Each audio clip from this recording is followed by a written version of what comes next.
Hello friends, मैं आशीष आप सभी का स्वागत करता हूँ गेट माई यूनिवर्सिटी के यूट्यूब चैनल पे।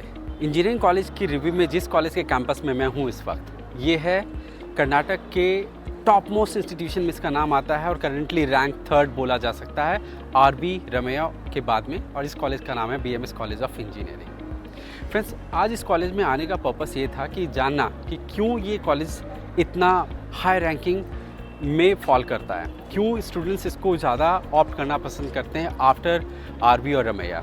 इस कॉलेज की क्या ओवरऑल फीडबैक है। तो अभी मैं इस कॉलेज की कैंपस में हूँ और स्टूडेंट से मैं जानूंगा, बात करूंगा, डिपार्टमेंट में देखूंगा जाके क्या फैसिलिटीज़ है, किस तरह की हॉस्टल फैसिलिटीज़ है यहाँ पे, कैंपस का किस तरीके का फैसिलिटीज़ है, स्टूडेंट का ओवरऑल ओपिनियन कैसा है यहाँ की एकेडमिक और प्लेसमेंट को लेकर के। तो इन सब चीज़ों के बारे में आप इस वीडियो में आखिर तक बने रहिएगा और जानिए कि क्यों BMS कॉलेज ऑफ इंजीनियरिंग इतना टॉप मोस्ट रैंक डिज़र्व करता है। तो ये जो अभी आप देख रहे हैं ये पूरा BMS कॉलेज ऑफ इंजीनियरिंग का ये कैंपस है और अच्छा मेंटेन कैंपस है, साफ़ सुथरा है और लोकेलिटी भी मैं बोल सकता हूँ सेंट्रल बैंगलोर में लोकेटेड है। तो यहाँ पे आपको किसी भी तरह की कोई परेशानी नहीं होगी। कॉलेज के आसपास की लोकेलिटी में हर कुछ अवेलेबल है, चाहे आप प्राइवेट एकोमोडेशंस बोलें या फ्लैट्स बोल दें। कॉलेज के अपनी हॉस्टल फैसिलिटीज़ भी है, कैफेटेरियाज़ आपको दो मिलेंगे अंदर में और कॉलेज के आसपास की लोकेलिटी में भी हर कुछ आपको रेडली अवेलेबल मिलेगा। ये academic block basically administrative block है, यहाँ पे एडमिशन के लिए आप लोग आते हैं।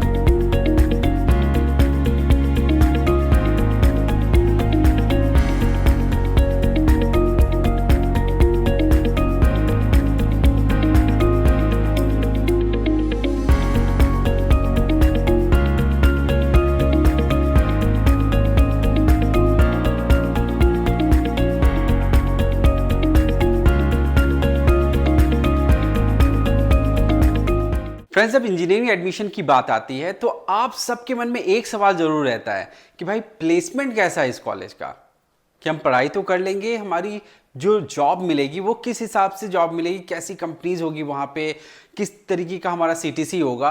और इन सब के बीच में बहुत सारे ऐसे भी सवाल होते हैं जिसको हम कहीं ना कहीं मिस आउट कर जाते हैं। जैसे कि कॉलेज की ओवरऑल एकेडमी कैसी है, इंफ्रास्ट्रक्चर कैसा है कि वहाँ की इक्विपमेंट्स कैसी हैं, को करिकुलर एक्टिविटीज़ कैसा वहाँ पे होता है, ताकि हमारा जो ओवरऑल डेवलपमेंट है उस इंस्टीट्यूशन में वो किस हिसाब से हमारा निकल करके आएगा। कॉलेज में बाकी की चीज़ों के ऊपर में भी ध्यान देना बहुत ज़रूरी होता है कि जैसे कि कॉस्टिंग वहाँ की क्या है, जो ROI है यानी कि रिटर्न ऑन इन्वेस्टमेंट वो वहाँ पे कैसा है। साथ में आपको कभी भी ये नहीं भूलना चाहिए कि क्या हमारे लिए कोई बेहतर ऑल्टरनेटिव ऑप्शंस भी होता है जहाँ पे हम थोड़ा कॉस्ट को कट डाउन अगर करते हैं, या फिर हमारे बजट में वो कॉलेज फॉल नहीं कर पा रहा है या हमारे रैंक रेंज में वो कॉलेज नहीं फॉल कर पा रहा है, तो क्या हमारे पास में ऑल्टरनेटिव जो ऑप्शंस होते हैं वो क्या इक्वली बेटर होते हैं, क्या हम उनको कंसीडर कर सकते हैं। तो गेट माई यूनिवर्सिटी टीम का यही ऑब्जेक्टिव है कि आप तक इस तरह की वीडियोस लेकर के आए जहां पे आपको इस तरह की इंफॉर्मेशन मिले कि इंजीनियरिंग कॉलेज के बारे में जब आप बात कर रहे हो तो एक होलसम आपको एक आइडिया मिले क्या कि आप को सही डिसीजन कैसे लेना है। चलिए वीडियो में देखते हैं आज BMS कॉलेज ऑफ इंजीनियरिंग के बारे में डिटेल में और जानते हैं कि क्या आपके लिए बेहतर ऑप्शन है या नहीं है। फ्रेंड्स, आपको सबसे पहले BMS कॉलेज ऑफ इंजीनियरिंग का एक छोटा सा इंसाइट देते हैं कि इसकी हिस्ट्री आखिर है क्या। 1946 में स्टैब्लिश किया गया था इस कॉलेज को, पहला प्राइवेट इंजीनियरिंग कॉलेज की कैटेगरी में ये कॉलेज फॉल करता है। विश्वेश्वरैया टेक्निकल यूनिवर्सिटी के अंदर भी इसकी एफिलिएशन है और यहाँ पे आपको BE के अलावा MTech, MCA, MBA, PhD जैसे प्रोग्राम्स भी ऑफर की जाती हैं, बट जो सबसे ज़्यादा पॉपुलर है वो है BE। एग्रेडेशन की बात करें तो NAC A++ में फॉल करता है और पिछले 3 साल से कंसेक्यूटिवली ये A++ की जो है स्टैंडर्ड उसको अचीव कर रहा है, जो कि बहुत ही अच्छा एग्जाम्पल सेट कर रहा है कि एक स्टैंडर्ड है इनका जो इसको फॉलो कर रहे हैं और लगातार ये एक अच्छा आउटकम यहाँ पे शो भी कर रहे हैं। इस कॉलेज में जो प्लेसमेंट का जो रिकॉर्ड है वो भी 90% का है, जो कि बहुत ही ओवरवेलमिंग है। और साथ में आपको यहाँ पे रिसर्च करने का मौका मिलेगा जो कि आपको फंडेड रिसर्च होगा। साथ में आपको स्टार्टअप इंक्यूबेशन सेंटर और बहुत सारे इंडस्ट्री कोलैबोरेशन भी आपको देखने के लिए मिलेंगे। और MOUs इस कॉलेज के पास में इतने हैं कंपनीज की जहां पे प्लेसमेंट को लेकर के आपको कोई भी कंसर्न नहीं होगा। फ्रेंड्स, अब सबसे पहला पॉइंट मैं आपको बताता हूं कि इस कॉलेज की एकेडमिक्स कैसी है। एकेडमिक्स की बात करें तो मैंने जब कॉलेज में कई स्टूडेंट से बात की during the time of my review of the college, तो स्टूडेंट्स रैंडमली मैंने सेलेक्ट किया और उनसे मैंने बात की, पूछा कि कैसा आपका एक्सपीरियंस है अब तक का पढ़ाई को लेकर के, फैकल्टी को लेकर के, किस तरीके का इन्वॉल्वमेंट है और ईयर ऑन ईयर किस तरीके का आप डेवलपमेंट देख रहे हैं अपने आप में भी, जहाँ पे आपको कॉलेज की तरफ से एकेडमिकली ये सपोर्ट मिला है। स्टूडेंट्स का मोर और लेस काफ़ी अच्छा फीडबैक मिला मुझे। They are very much satisfied in terms of academics of this college. Faculty काफ़ी एक्सपीरियंस्ड है, तो उनका जो ये कंसर्न था कि एकेडमिकली उनको कोई चैलेंज नहीं है इस कॉलेज के अंदर में। अब इंफ्रास्ट्रक्चर और लिविंग कंडीशंस के बारे में भी मैं आपको बताता हूँ। कॉलेज की जो लोकेलिटी है, बसवनगुड़ी एक जगह का नाम है बैंगलोर में, जो कि ओल्ड बैंगलोर का एरिया है, ओल्ड इस्टेब्लिश लोकेशन आप कह सकते हैं, जो कि बहुत अर्ली स्टेज में ये एरिया डेवलप किया गया था बैंगलोर के अंदर में। तो सेंट्रली लोकेटेड है, यहाँ पे आपको कम्यूटिंग का कोई भी इशू नहीं होगा। लिविंग कंडीशंस को लेकर के भी कोई चैलेंज यहाँ पे नहीं है। खाने पीने को भी लेकर के आपको कोई परेशानी नहीं होगी। कॉलेज का एरिया जो है वो काफ़ी अच्छी तरीके से डेवलप्ड एरिया है। मेडिकल फैसिलिटीज़ की भी ज़रूरत होगी तो वो भी आपको कैंपस से डायगोनल अपोजिट में बीएमएस का अपना हॉस्पिटल भी है, जहाँ पे आप अपनी इन सब चीज़ों को एक्सेस कर सकते हैं। इंफ्रास्ट्रक्चर की बात करते हैं तो 11 एकड़ का कैंपस है और कैंपस बहुत बड़ा साइज़ का तो नहीं है, बट मैं आपको ये बताऊंगा कि आपको काफ़ी प्लीज़ करेगा जिस हिसाब से ये ऑर्गेनाइज कैंपस है। काफ़ी नीट एंड क्लीन है, आपको हर कुछ पूरी तरीके से स्ट्रक्चर वे में नज़र आएगा। इसके साथ में आपको लाइब्रेरी की फैसिलिटीज़ मिलेगी, जहाँ पे ह्यूज नंबर ऑफ बुक्स आपको मिलेंगे, जहाँ पे आप जर्नल्स वगैरह भी देख सकते हैं और रेफ़र कर सकते हैं। इसके साथ में जो और कंसर्न होता है कि को करिकुलर एक्टिविटीज़ का किस तरीके का यहाँ पे माहौल है, तो यहाँ पे आपको इन सब चीज़ों को लेकर के काफ़ी एक्सपोजर मिलेगा। इंडोर एंड आउटडोर आपको गेम्स की फैसिलिटीज़ भी यहाँ पे मिल रही है, तो इन सब को लेकर के आपको कोई कंसर्न नहीं होगा। हॉस्टल का फैसिलिटी भी आपको इन कैंपस है, और अगर आप बाहर में भी अपना सेल्फ अकोमोडेशन अरेंज करना चाहते हैं तो वो भी आप यहाँ पे मैनेज कर सकते हैं। एक लार्ज साइज ऑडिटोरियम भी आपको कैंपस के अंदर में मिल रहा है। कैफेटेरियाज वगैरह की बात अगर करते हैं तो अगर आप कैंपस के अंदर में इन सब चीज़ों को भी आप इंजॉय करना चाहते हैं तो आपको 2 कैफेटेरिया तो डेफिनेटली यहाँ पे आपको मिल रहा है, जो कि आपकी बेसिक जो भी नीड है खाने पीने को लेकर के वो फुलफिल करेगा। फ्रेंड्स, अब मैं आपको बताता हूँ कि यहाँ पे कोर्सेज क्या क्या ऑफर की जाती हैं। अब यहाँ पे भी एक कन्फ्यूज़न स्टूडेंट्स के मन में रहता है हमेशा कि कंप्यूटर साइंस इंजीनियरिंग CS लेना है, CS लेना है, CS लेना है। बट आपको ये भी देखना है कि CS के अलावा और भी क्या ऑप्शंस हैं जो कि आपकी रिक्वायरमेंट को कहीं ना कहीं फुलफिल करता है। और वहाँ पे आपको फ़ायदा क्या होता है कि आप हो सकता है दूसरे ऑप्शंस में जाते हैं तो कट ऑफ उसकी कम होगी, कॉस्टिंग में भी हो सकता है थोड़ा डिफरेंस आ सकता है आपका। तो ये सब चीज़ों के बारे में भी आपको सोचना चाहिए, जो कि आपको इस बड़े इंस्टीट्यूशंस में ऑर्डिनरी प्रोग्राम्स के साथ में भी एंट्री करने का मौका मिलता है। तो यहाँ पे आप देखिए, अगर CSE की बात करते हैं तो इस CSE के साथ में आपको डेटा साइंस का भी ऑप्शन मिलता है, आपको साइबर सिक्योरिटी और डेटा साइंस का ऑप्शन मिल रहा है इसके साथ में। आप ECE ऑप्ट कर सकते हैं, आप इंफॉर्मेशन साइंस ऑप्ट कर सकते हैं, आप AI के साथ में डेटा साइंस कर सकते हैं, या फिर AI के साथ में मशीन लर्निंग कर सकते हैं। एरोस्पेस इंजीनियरिंग का भी यहाँ पे आपको ऑप्शन मिल रहा है, और इन सब के साथ में आपको केमिकल, मैकेनिकल, सिविल, इन सब कोर्सेज का भी ऑप्शंस आपको इस कॉलेज के अंदर में मिलता है। फ्रेंड्स, मैं आपको बताता हूँ कि इस कॉलेज में एडमिशन आप कैसे ले सकते हैं। अगर आप कर्नाटका डोमिसाइल कैंडिडेट हैं तो आप KCET के साथ में COMEDK का एग्जामिनेशन भी लिख सकते हैं, और अगर आप नॉन कर्नाटका स्टूडेंट हैं तो COMEDK के एग्जामिनेशन के बेसिस पे आप यहाँ पे एडमिशन ले सकते हैं, जो कि एक जनरल काउंसलिंग का प्रोसेस है जिसमें आप पार्टिसिपेट करके एडमिशन लेंगे और यहाँ पे आपकी प्रोसेस वहाँ पे कंप्लीट होती है। ऐसे स्टूडेंट्स जो मैनेजमेंट कोटा में एडमिशन लेना चाहते हैं इस कॉलेज के अंदर में, तो वो अगर COMEDK का एग्जामिनेशन मिस कर गए हैं तो JEE के स्कोर के बेसिस पे भी आप यहाँ पे एडमिशन ले सकते हैं। जनरल कैटेगरी से हैं तो 45% आपका मार्क्स होना चाहिए 12th में, और अगर रिजर्व कैटेगरी से है तो 40% मार्क्स पे आप एलिजिबल हो जाते हैं एडमिशन लेने। अब कॉस्टिंग की बात करते हैं कि कितना फीस स्ट्रक्चर आपको एनुअली यहाँ पे इनकर करना होगा। यहाँ पे मैंने 3 टाइप ऑफ फीस को रिफ्लेक्ट किया है। एक है आपकी CET फीस, दूसरा है COMEDK फीस, और तीसरा है management quota fees. CET fees जो है 1,07,495 है, ये सारे कोर्सेज के लिए, यानी कि जितने भी डिपार्टमेंट्स हैं सब में यही कांस्टेंट है, कोई भी डिफरेंस नहीं है। कॉमेड की फीस भी बिल्कुल कांस्टेंट है, 2,61,477 पर एनम की फीस है। तो ये दोनों फीस में अगर आप डिफरेंस देखेंगे तो सीईटी फीस सिर्फ एप्लीकेबल है कर्नाटका डोमिसाइल कैंडिडेट के लिए। कॉमेड की फीस है ओपन टू ऑल। यहाँ पे भी आप देखिए फीस बिल्कुल एक रीजनेबल तरीके से यहाँ पे दिख रहा है।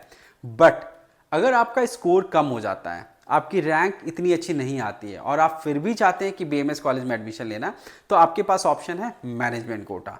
मैनेजमेंट कोटा में फीस आप देखिए काफ़ी ऑन द हायर साइड है। फॉर एग्जांपल कंप्यूटर साइंस की कोर ब्रांच की बात करें तो 10 लाख रुपीज़ पर एनम की फीस है, यानी कि 40 लाख रुपीज़ का आपका टोटल फीस आएगा। इसके अलावा भी और भी चार्जेस हैं जिसके लिए आप डिटेल में हमारी टीम के साथ में डिस्कस कर सकते हैं। वो आपको हर कोर्स के हिसाब से क्या पैकेजेस डिराइव होता है उसमें आपको हेल्प करेगी, फैसिलिटेट करेगी और इंश्योर भी करेगी कि आपका एडमिशन लोअर स्कोर पे भी इस कॉलेज में हो जाए। ऑल्टरनेटिवली अगर आप यहाँ पे देखें कि सीएस कोर को छोड़ करके अगर आप सीएस के साथ में आप साइबर सिक्योरिटी के साथ में जाते हैं या डेटा साइंस के साथ में जाते हैं या फिर बिजनेस सिस्टम के साथ में जाते हैं तो 7.5 लाख रुपीज़ का पर एनम फीस है मैनेजमेंट कोटा में, यानी कि 2.5 लाख रुपए का आपका कॉस्ट बच रहा है एनुअली। 4 ईयर्स में 10 लाख रुपीज़ आपका बचता है। अगर आप ऑल्टरनेटिवली अगर इसी में अगर चले जाते हैं तो 6 लाख रुपीज़ की पर एनम फीस पे आप चले जाते हैं और यहाँ पे आपका 4 ईयर्स के टाइम फ्रेम में 16 लाख रुपीज़ का कॉस्ट सेव होता है। तो आप देख सकते हैं कि ये मैनेजमेंट कोटा में जो फीस है वो वेरिएबल है। तो जहाँ पे आपका बजट सेट हो रहा है और आपकी रिक्वायरमेंट भी मोर और लेस मैच कर जा रही है, उन ऑप्शंस को भी जरूर देख करके चलिए। फ्रेंड्स, अब बात करते हैं प्लेसमेंट कैसा है इस कॉलेज का। यह सवाल सबके मन में होता है और बहुत इंपॉर्टेंट सवाल भी है कि हम पढ़ाई करेंगे, इतना एफर्ट लगाएंगे, 4 साल का हमारा इस जर्नी, उसके बाद में क्या फ्रूटफुल आउटपुट आएगा या नहीं आएगा, ये बहुत इंपॉर्टेंट रोल प्ले करता है। तो इस कॉलेज की प्लेसमेंट का जो रिकॉर्ड है वो काफ़ी अच्छा है, 90% का प्लेसमेंट रिकॉर्ड है जो कि बहुत अच्छा फिगर माना जाता है। अब यहाँ पे एक और भी फैक्टर है जो कि बहुत इंपॉर्टेंट रोल प्ले करता है कि कॉलेज के पास एमओयूज कितनी है, कितने कंपनीज के साथ में उनकी टाई अप है, किस तरीके की कंपनीज को वो इन्वाइट करती हैं, कंपनीज को उन्होंने कितना मिनिमम पैकेज का एक स्लैब बनाया जिसके बिलो वो उनको इंटरटेन ही नहीं करेगी। इन सब चीज़ों का भी बहुत बड़ा फैक्टर होता है जो कि रोल प्ले करता है। इसके साथ में इंडस्ट्री कैसा बिहेव कर रही है, क्या मार्केट में फाइनेंशियल क्राइसिस तो नहीं, ये सभी बहुत फैक्टर है जो कि इंपॉर्टेंट रोल प्ले करता है आपके प्लेसमेंट में। कई बार ऐसा भी हुआ कि आप अनफॉर्चुनेटली ऐसे फेज में चले गए, आपकी प्लेसमेंट ऐसे टाइम पे हुई जहाँ पे मार्केट स्ट्रगल कर रहा था, तो उस चीज़ को आप बिल्कुल भी बेस बना के मत चलिए क्योंकि ये एक ऐसा चीज़ है जो कि फ्लक्चुएट करता रहता है। यहाँ पे अगर आप देखिएगा तो इस कॉलेज में 1920s के सेशन में 47 लाख रुपीज़ का मैक्सिमम ऑफर किया गया था पैकेज। बट आप देखेंगे कि 22 और 23 सेशन में 33.1 का है, तो आप सोचेंगे तो डिप कर गया। वहीं अगर आप देखिए कि मीडियन और एवरेज सैलरी की बात करें तो वो काफ़ी इंप्रेसिव है 22-23 में एज कम्पेयर टू 1920। 1920 में मीडियन सैलरी थी 6 लाख, वो 8.9 है 22-23 में। वहीं पे एवरेज सैलरी जो ऑफर की जा रही थी वो 7.5 थी और 22-23 में ये 10 लाख रुपीज़। तो आप देखिए कि एक स्टूडेंट या पेरेंट्स के मन में ये होता है कि मिनिमम बेंचमार्क क्या है, मिनिमम हम कितना एक्सपेक्ट कर सकते हैं। तो ये जो फिगर आप देख रहे हैं मीडियन और एवरेज का, वो काफ़ी ज़्यादा इंप्रूव किया है और जिसके वजह से इस कॉलेज में ओवरऑल जो प्लेसमेंट का ट्रैक रिकॉर्ड है बहुत अच्छा है, जस्टिफाई करता है आपके इन्वेस्टमेंट को भी। क्योंकि अगर आप सीईटी फीस की बात करें या कॉमेड के की फीस की बात करें तो उस हिसाब से जो पैकेजेस आपको ऑफर की जा रही है ना, कॉमेड के की फीस भी अगर आप लेते हैं तो आप 1 साल में अपनी इन्वेस्टमेंट को रिकवर कर सकते हैं। वहीं मैनेजमेंट कोटा से अगर जाते हैं तो आपको वहाँ पे और एफर्ट लगाना है और आपको थोड़ा वेट करना पड़ेगा। बट उस कंडीशन में भी अगर आप बेहतर सैलरीज को क्लेम कर पाते हैं तो 2 से 3 साल में आप अपने ROI को अचीव कर सकते हैं, जो कि मुझे लगता है मार्केट स्टैंडर्ड के हिसाब से काफ़ी अच्छा है। तो उस अकॉर्डिंग प्लेसमेंट को लेकर के इस कॉलेज में कोई कंसर्न नहीं है। फ्रेंड्स, आपकी अंडरस्टैंडिंग के लिए मैंने यहाँ पे एक और शीट को शो किया है जहाँ पे आप देख सकते हैं कि ब्रांच वाइज किस हिसाब से ऑफर्स मिली थी और किस तरह की कंपनीज यहाँ पे आई थी। फॉर एग्जाम्पल कंप्यूटर साइंस की बात करें तो 90+% का प्लेसमेंट का ट्रैक रिकॉर्ड है, highest 20 lakh rupees per annum का है, एवरेज 10 लाख रुपीज़ का है। यहाँ पे आपको कंपनी देखिए अमेजॉन, ओरेकल, TCS, इन्फोसिस जैसी कंपनीज प्लेसमेंट करने के लिए यूजुअली आती ही आती हैं। वहीं आप इलेक्ट्रॉनिक्स की बात करें तो यहाँ पे आप देखिए बॉश है, इंटेल है, GE है, इस तरीके के जो अच्छे कंपनीज हैं वो यहाँ पे प्लेसमेंट ऑफर करने के लिए आती हैं। बाकी की भी ब्रांचेस के आप यहाँ पे स्टार्ट देख सकते हैं और इसकी डिटेल शीट है हमारे पास में जो हमारे साथ आप कनेक्ट करके एक्सेस कर सकते हैं। अब कट ऑफ की बात करते हैं। कट ऑफ भी मैंने यहाँ पे ब्रांच वाइज शो कर दिया है आपके अंडरस्टैंडिंग के लिए, और ये कट ऑफ है कॉमेट की cut off. Computer science engineering जो कि सबसे टॉप मोस्ट डिमांडिंग कॉलेज का ये कोर्स रहा है, यहाँ पे 3716 का क्लोजिंग रैंक रहा था 2024 के सेशन में। कंप्यूटर साइंस से रिलेटेड जो भी बाकी के ब्रांच भी हैं उनमें भी ऑलमोस्ट 4000 के आसपास का ही कट ऑफ फॉल किया था। यानी कि इस कॉलेज में अगर आप एडमिशन लेना चाहते हैं वो भी टॉप के कोर ब्रांचेस में, तो आपका रैंक रेंज होना चाहिए 3800 से 4500 के बीच में। अगर ये रैंक रेंज है तो इस कॉलेज को आप जरूर ऑप्ट करिए और आपके पास में जो ऑप्शंस मिल रहा है उसको आप देखिए। ऑल्टरनेटिवली भी यहाँ पे आप ब्रांच का कट ऑफ देख सकते हैं, जो आपको अगर ये कोर ब्रांच में आपका रैंक नहीं फॉल कर पाया तो ऑल्टरनेटिव ब्रांचेस के लिए भी आप जा सकते हैं अगर आपकी रिक्वायरमेंट वहाँ पे सेट होती है तो। फ्रेंड्स, अब मैं समराइज करता हूँ बीएमएस कॉलेज ऑफ इंजीनियरिंग को एक फ्यू की फैक्टर्स पॉइंट्स के साथ में। प्लेसमेंट 90+% का ट्रैक रिकॉर्ड, और एवरेज एंड मीडियन जो सैलरी का फिगर हो वो काफ़ी अच्छा है, यानी कि एवरेज 10 लाख रुपीज़ का सैलरी एक बहुत अच्छा सैलरी माना जाता है। करंटली मार्केट के आप फ्लक्चुएशंस को देखेंगे, इंडस्ट्री स्टैंडर्ड को देखेंगे, इंडस्ट्री एक्सपर्ट की बात जब सुनेंगे तो ये फिगर एक्सेप्ट करने लायक फिगर है। एकेडमिक्स काफ़ी अच्छी है, NAC A++ का यहाँ पे एक्रेडिशन मिला है जो कि अच्छा स्टैंडर्ड शो करता है। लिविंग कंडीशंस इस कॉलेज के इन एंड अराउंड काफ़ी अच्छी है, को करिकुलर एक्टिविटीज़ काफ़ी अच्छा है, ओवरऑल ग्रूमिंग बहुत अच्छी होगी आपकी यहाँ पे। कैंपस लाइफ काफ़ी अच्छा मिलेगा आपको, क्योंकि जो फैसिलिटीज़ है कैंपस के अंदर में वो एक इंजीनियरिंग कॉलेज के हिसाब से और अच्छा हो सकता था मेरे अकॉर्डिंग, बट जितना है वो भी अच्छा स्टैंडर्ड शो करता है। इसके साथ में जो ROI का एस्पेक्ट है वो काफ़ी अच्छा है। कॉमेट की फीस आप देख लें कि 10 लाख रुपए आप फीस पे कर रहे हैं और 10 लाख रुपए का एक एवरेज सैलरी आप लेकर के निकल रहे हैं, तो ROI आपका यहाँ पे बिल्कुल जस्टिफाई होता है। तो ये कॉलेज किस स्टूडेंट के लिए बेस्ट है? उन स्टूडेंट्स के लिए जो बहुत अच्छी प्लेसमेंट चाहते हैं, इंडस्ट्री एक्सपोजर चाहते हैं, क्योंकि बहुत अच्छी कंपनीज में आपको इंटर्नशिप करने का भी मौका मिलेगा, और कंपनीज जो यहाँ पर रिक्रूटमेंट के लिए आती हैं वेल नॉन कंपनी है, काफ़ी रेप्यूटेड कंपनी है। और ऐसे स्टूडेंट जो कि बैलेंस एकेडमिक्स के साथ में करियर ग्रोथ भी चाहते हैं और एक अच्छा कैंपस लाइफ भी चाहते हैं, और बैंगलोर जैसे सिटी को भी इंजॉय करना चाहते हैं जहाँ पे एक बहुत अच्छा नेटवर्क को बिल्डअप करेंगे, एलुमनाई से कनेक्ट करेंगे, तो उनके करियर को अच्छा शेपअप करने में ये कॉलेज बहुत अच्छा प्लेटफॉर्म जरूर देगा। तो बीएमएस कॉलेज ऑफ इंजीनियरिंग को आप जरूर ऑप्ट कर सकते हैं।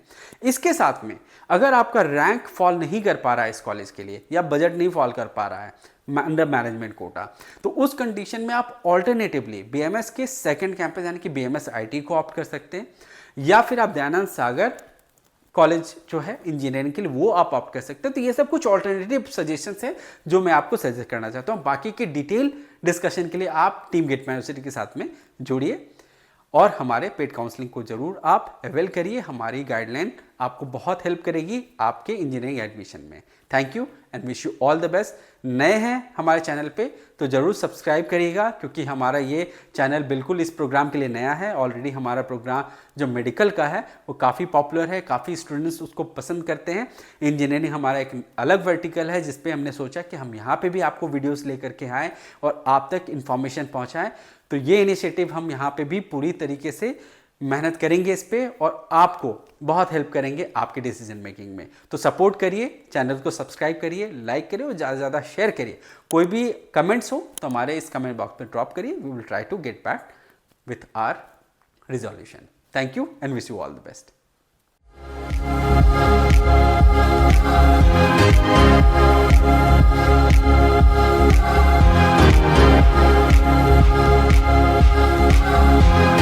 We'll be right back.